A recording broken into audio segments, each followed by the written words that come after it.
ভারতের উজান থেকে নেমে আসা ঢলের পানিতে চাঁপাইনবাবগঞ্জের গোমস্তাপুর উপজেলার রাধানগর ইউনিয়নের কুজনঘাটের বিস্তীর্ণ বিলাঞ্চল এখন পানির নিচে। পুনর্ভরবার নদীর পানি অস্বাভাবিকভাবে বৃদ্ধি পাওয়ায় প্রায় 1000 বিঘা বোরো ধানের জমি ইতিমধ্যে তলিয়ে গেছে। একই সঙ্গে আরও নতুন নতুন এলাকা প্লাবিত হওয়ায় অবশিষ্ট ফসল নিয়েও চরম অনিশ্চয়তায় পড়েছে কৃষকরা।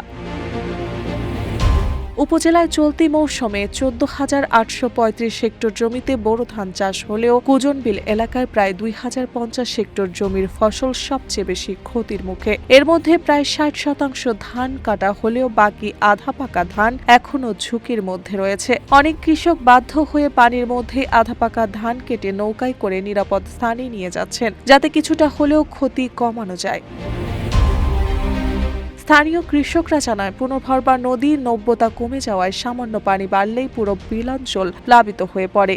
এতে প্রতি বছরই ফসলের ক্ষতি হচ্ছে। কৃষক শফিকুল ইসলাম বলেন, তার 10 বিঘা জমির মধ্যে 8 বিঘা ইতিমধ্যেই পানিতে তলিয়ে গেছে, ফলে তিনি বড় ধরনের লোকসানের আশঙ্কা করছেন।